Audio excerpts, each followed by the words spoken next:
안녕하세요. 뻔뻔한 인간들에게 진절머리가 나서 이혼한 30대 여성입니다. 요즘 뉴스를 보면 정말 별의별 사람들이 다 있더라고요. 남들에게 피해를 주는데 거리낌 없는 인간들도 많고. 그리고 저는 그런 뉴스들을 접할 때면 그래도 다행이다. 내 주변엔 그런 사람들이 없어서 하고는 안도하곤 했는데 실은 등잔 밑이 어두웠다고 해야 할까요? 다른 사람도 아니고 가족이라 생각했던 남편과 어머님이 딱 그런 사람들이었거든요. 아마 제가 이렇게 이야기를 하면 사람들은 에이 설마 하고는 못 믿겠다 할 겁니다. 그 정도로 밖에서는 또 얼마나 이미지 관리를 잘하고 다니던지. 당장 저희 어머님만 해도요. 주변 사람들 사이에서는 송 크고 정 많은 박여사로 통하시고요. 남편도 뭐 그냥 오늘은 선배 누구 만난다, 내일은 후배 누구 만난다. 아주 그냥 요즘 말로 인싸가 따로 없어요. 그러니 제가 더 억울하고 분할 수밖에요. 오죽하면 아무리 익명이라지만 제가 쪽팔린 걸 무릅쓰고 제 이야기까지 하겠어요. 아무튼 남편과는 소개팅으로 만났습니다. 만났을 당시만 하더라도 둘 다 직장을 다니는 평범한 회사원이었죠. 회사도 가깝고 퇴근 시간도 비슷하다 보니 뭐 서로 호감도 있었겠다. 그래서 몇 번도 누가 먼저랄 것 없이 연락해서 만나다가 사귀기 시작했고요.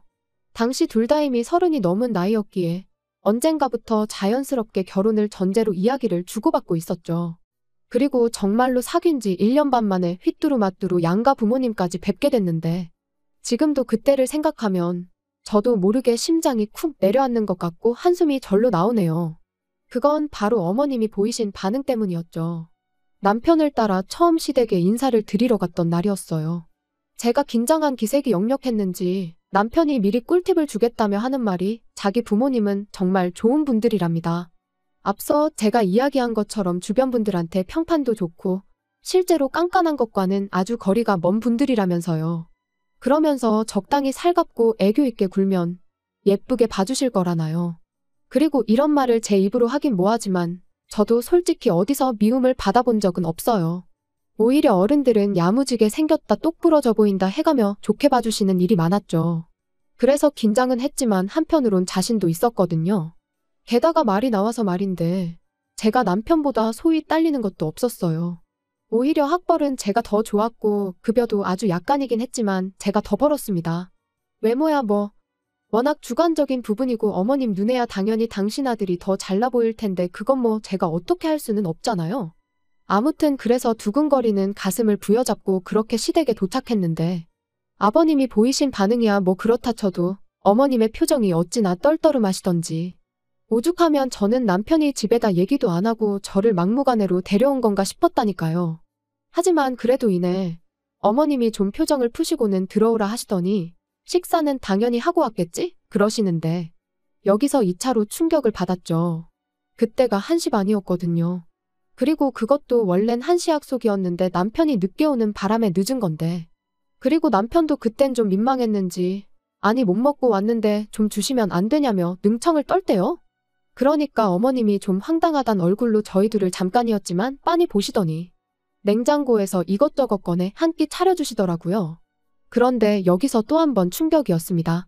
먹던 반찬통을 그냥 그대로 내어주셨으니까요. 그러니 막말로 제가 무슨 밥 한 끼 얻어먹으려고 온 거지도 아니고 그래서 저도 깨작깨작 먹는 신용만 내다가 말았어요. 그랬더니 남편이 하는 말이 그래도 어머님 성의가 있는데 이건 아니지 않냐. 어이가 없었죠. 이 밥상 어디에서 도대체 성의를 찾아볼 수가 있는 건가 해서요. 게다가 그뿐만이 아니었습니다. 우여곡절 끝에 식사를 마치고 나니 남편이 제 옆구리를 꾹 찌르면서 설거지는 제가 하라는데 진짜 짜증이 나더라고요. 그런데 그때 어머님이 오셔서는 냅두랍니다. 당신 살림인데 왜 저를 시키냐면서요. 그리고 이때 전 솔직히 어머님을 다시 봤어요. 아, 어머님 성격이 원래 좀 털털하신 건가? 이런 모습이 바로 쿨한 시어머니인가? 그런 생각을 한 거죠. 그러면서 어머님에 대한 호감도가 급상승을 하고 지금 생각해보니 제가 너무 단순하고 멍청했다니까요. 그리고 이후로도 두어 번 더 시댁에 갔었는데 그때마다 어머님께선 딱히 저한테 뭘 시키시는 것도 바라시는 것도 없는 눈치셨어요. 그러니 저는 제가 좋은 어머님을 만났다 생각했고 그래서 저도 정말 좋은 며느리가 되어드리고 싶었죠. 그런데 황당하게도 결혼식을 올리기가 무섭게 어머님은 완전히 다른 사람처럼 변하셨습니다. 신혼여행을 마치고 시댁에 인사를 드리러 갔던 날이었어요. 신혼여행은 어땠는지 뭐 그런 가벼운 이야기가 오가다가 어머님께서 저더러 이제 식도 올렸으니 너는 이 집 사람이라며 그걸 항상 기억해라 뭐 그런 말씀을 하시더라고요. 그리고 저는 그게 그냥 의례껏 하시는 당부의 말씀 같은 건 줄 알았는데 그런 뜻이 아니었습니다. 한마디로 이제 이 집 사람이니 손님 대접 받을 생각은 꿈깨라 뭐 그런 뜻이었거든요. 게다가 그뿐만이 아니었어요. 또 이런저런 이야기가 오가던 중 고부 갈등 뭐 그런 이야기가 나왔는데 제가 어머님한테 웃으면서 저는 정말 어머님하고 모녀처럼 지내고 싶다고 했거든요. 그랬더니 어머님께서 정말 눈을 놀란 토끼처럼 뜨시면서 저를 보시더니 아니 너는 네 엄마 있고 나는 내 딸이 있는데 왜 그렇게 지낼 생각을 하냐고 되물으시는 거예요. 어찌나 민망하던지. 그리고 저는 정말 부끄럽게도 그게 그냥 어머님이 하시는 농담 같은 건 줄 알고 에이 그래도 저도 딸 시켜주세요 했거든요. 제 나름의 애교를 부리면서요. 그런데 어머님께선 부담스럽게 그러지 말라시며 당신은 모녀 같은 고부 사이 그런 거 이해가 안 된다셨습니다. 그게 말이 좋아 모녀 사이지. 며느리가 시엠이 알기를 우습게 알고 기어오르는 거라면서요. 그리고는 나는 내 며느리가 그러는 꼴은 눈에 흙이 들어가도 못 본다 그러시는데 정말 너무 무안해서 쥐구멍이라도 있으면 들어가 숨고 싶은 심정이었죠. 그나마 남편이 어머님한테 어머니는 뭘 그렇게 말을 심하게 하시냐며 한마디 하긴 했지만 솔직히 말하면 수치스럽기까지 했어요. 어머님 말씀대로 저도 엄마가 있는데 뭐 한다고 그런 말은 해서 제 스스로 제 꼴만 우습게 만든 것 같대요. 그래서 생각한 게 어머님 말씀대로 가깝게 지낼 필요 없다. 좋은 쪽으로 생각하자. 그리고 그때부턴 뭐 저도 나름대로 선을 긋고 살았어요. 안부 전화 같은 건 남편에게 하게끔 했고 경조사나 생신 같은 때만 찾아뵙는 정도로요. 그랬더니 어머님이 보이신 반응이 황당하기 짝이 없었습니다. 모녀 사이 같은 고부관계가 안 된다는 거지 저는 제 도리는 해야 할 거 아니냐 하셨거든요. 그리고 어머님이 말씀하신 며느리 도리라는 건 거의 무슨 하녀나 다름이 없었죠. 안부 전화는 물론이고 시댁에 밀린 살림도 저를 불러 하라고 하시질 않나. 심지어 당신이 약속이 있으니 저더러 회사에 휴가를 내고 와서 당신 가게 좀 보란 적도 있었죠. 그리곤 그럴 때마다 덧붙이는 말이 가족끼리 이 정도는 해줄 수 있지 않냐는데 며느리는 딸이 될 수 없다면서 며느리니까 귀찮고 하기 싫은 일은 해줘야 한다는 어머님의 그 이기적이고 뻔뻔한 논리에 정말 말문이 막히대요. 그런데 저도 참 답답했던 게 솔직히 그런 어머님의 요구사항을 들어드리면 저를 좀 예쁘게 봐주시려나 하는 미련을 버리질 못하고 있었어요. 그래서 번번이 끌려다니기 일쑤였지요. 그런데 아이러니하게도 결국 어머님 덕분에 완전히 정신을 차리게 되었으니 올해 초 가족이 다 같이 모이는 자리였는데 신우가 입이 대빨 나와서는 약속 시간보다 늦게 도착을 했어요. 그래서 어머님이 왜 이렇게 늦었냐고 물으시니 심해부 때문에 짜증나 죽겠다며 심해부 욕을 하기 시작하대요. 뭐 그런 거 있잖아요. 돈도 못 벌고 능력도 없으면서 사람을 귀찮게 한다. 그러니까 저희 어머님께서 신우더러 혹시 모르니까 절대로 애는 갖지 말랍니다. 이혼할 때 애 있으면 골치 아파진다면서요. 그런데 그 일이 있고 한 달쯤 지났을 무렵 남편이 저 몰래 사행성 게임을 하다 1억이 넘는 빚을 졌다는 걸 알게 됐어요. 너무 충격이었죠. 이런 거 저런 거 다 떠나서 사람 하나 정직한 거 그거면 됐다 생각했는데 그래서 도대체 무슨 정신으로 그랬냐니까 언젠가부터 술자리에 나가면 돈 자랑하는 인간들이 그렇게 많더랍니다. 그리고는 예전엔 형형하고 따르던 동생들까지 떨어져 나가니 자기도 돈이 좀 있어야겠다 싶었다면서. 그래서 뭐 딱 1억만 따고 그만하려고 했는데 어쩌다 보니 빚만 늘었다나요? 정말 믿었던 도끼에 발등 찍힌다더니 그때 그 절망감은 지금도 잊혀지지가 않아요. 그런데 이 일이 있고 얼마 후 시댁에 갔다가 우연히 어머님과 남편이 나누는 대화를 듣게 되었는데 어머님께서 남편한테 왜 니들 혼인신고는 안 하냐면서 일단 그것부터 하라시대요. 혼인신고 안 하고 있다가 제가 이혼이라도 하자고 들면 그 빚은 너 혼자 다 갚아야 한다면서요. 열불이 나더라고요. 막말로 먹고 사느라 진 빚도 아닌데.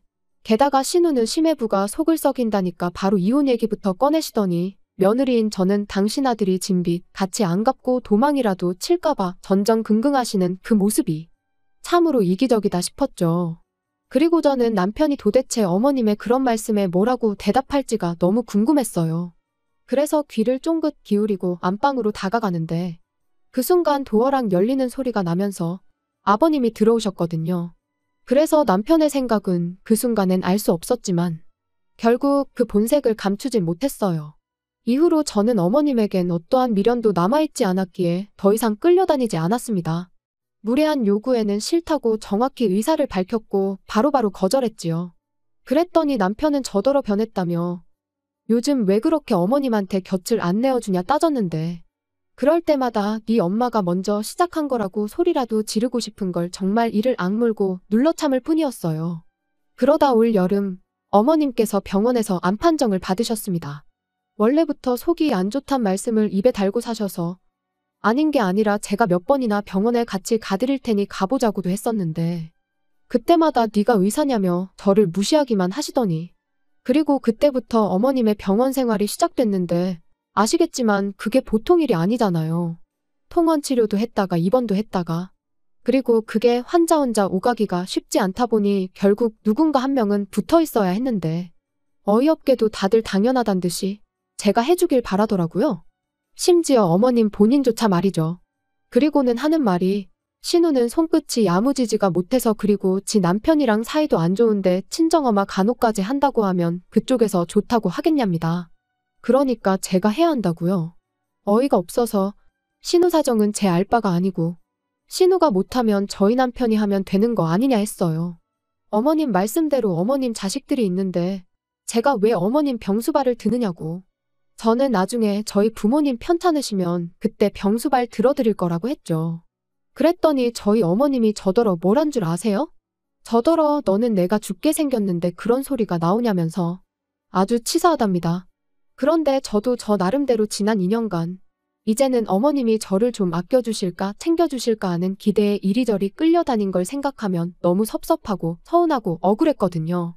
그래서 어머님이야말로 정말 저한테 치사하고 야박하게 행동하시지 않으셨냐고 따졌어요. 그랬더니 아주 귀찮다는 듯이 알겠답니다. 당신이 다 미안하고 잘못했으니까 회사에 얘기해서 휴가나 내래요. 이건 뭐 정말이지. 옆구리 찔러 절받기도 아니고. 사과를 받았는데 어째선지 기분이 더 나빠지더라고요. 그래서 됐다고 사과하지 마시라 했습니다. 저는 어머님하고 거리를 두고 지내는 요즘 얼마나 몸도 마음도 편한지 모르겠다고 그러니까 앞으로도 가깝게 지내고 싶지 않다고요. 그랬더니 남편이 저를 밖으로 끌고 나와선 하는 말이 아무리 맺힌 게 많아도 지금 어머님이 이렇게 편찮으신데 그러면 안 된다대요. 그러다 막말로 자기 어머니 돌아가시기라도 하면 저 후회할 거라고. 그리고 자기도 그렇게 되면 저랑 못 산다고요. 그래서 어머님이 돌아가시면 그게 암 때문이지 나 때문이겠냐 받아쳤습니다. 그리고는 당신이야말로 내가 후회할까봐 걱정하지 말고 당신 도리부터나 똑바로 하라고 했어요. 아들이나 딸이나 지엄마 아프다는데 그 병간호를 남한테 미룰 궁리나 하고 있고 아주 웃기지도 않는다면서요. 그랬더니 남편이 뭐라는 줄 아세요? 정 제 생각이 그렇다면 알겠답니다. 대신 제가 제 할 도리를 안 하는 거나 마찬가지니까 돈으로 5천만 원을 달래요. 그걸로 간병인을 쓰던지 해야겠다면서요. 진짜 제정신이 아니구나 싶었습니다. 그래서 그럼 내가 어머님 병수발 들면 네가 나 5천만 원 줄 거냐니까. 그건 아니래요. 그리고는 하는 말이 시어머니 병간호는 원래 며느리가 하는 거라는데 그래서 그동안 어머님이 그렇게 나를 이리저리 부려먹어도 말만 한두 마디 하고 말았구나 싶대요. 남편 생각엔 자기 어머니가 하는 행동이 다 옳아 보였기에 그걸 적극적으로 말릴 생각이 없었다는 걸 그제서야 확실히 알게 된 거죠. 그래서 결국 며칠의 고민 끝에 남편에게 이쯤에서 헤어지자 했어요. 아무리 생각해봐도 어머님이 돌아가셔도 안 돌아가셔도 제가 욕을 먹을 건 뻔했고 남편이 앞으로 더더욱 어머니 편을 들면 들었지 제 편이 되어줄 것 같지도 않았으니까요. 아무튼 헤어지잔 제 얘기에 남편이 보인 반응은 울고불고 애가 따로 없더라고요. 가뜩이나 자기 빚도 갚아야 돼서 심란해 죽겠는데 어머니는 어떡하냐면서요. 그리고 그 순간 역시나 남편에게는 자기 자신과 어머님밖에 없다는 걸 확인한 저는 한층 더 후련하게 마음을 정리할 수 있었어요.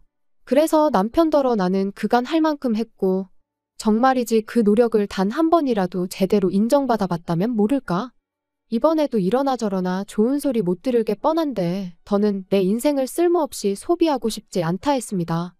그래서 남편한테 너도 네 엄마가 나한테 어떻게 했는지 알지 않냐니까 지금은 그런 거 생각 안 하고 자기 엄마 살리는 데만 집중하자는데. 그 또한 너랑 신우가 할 일 아니겠냐 받아치곤 더는 나한테 동정심 사려들지 말라 했네요. 그리고 그렇게 하루아침에 남남이 되었습니다. 건너 들려오는 소식으론 어머님은 아직 투병 중이시고 신우는 이혼을 했다나 봐요. 사유는 잘 모르지만 원래 둘이 위태위태했는데 이제 신우가 아주 어머님 일에만 매달리게 되었으니 그렇게 된 게 아닌가 싶기도 하고. 참고로 신우는 저한테 뭐 달리 나쁘게 한 건 없어요. 그래서 그냥 어디서든 잘 지냈으면 좋겠단 마음입니다. 아, 그리고 남편은 아무래도 아직 정신을 못 차렸는지 또 그 게임을 하는 것 같아요. 저희가 헤어진 걸 모르는 사람들이 남편이 돈을 빌려가서 안 준다고 자꾸 저한테 연락을 해오거든요. 아주 그럴 때마다 번번이 헤어졌다, 그러면 왜 헤어졌냐 물어오고. 상대하는 것도 일이네요. 아무튼 뭐 시간 문제지 결국 어떤 식으로든 다 해결이 될 테니까요. 더는 신경 쓰지 않으렵니다.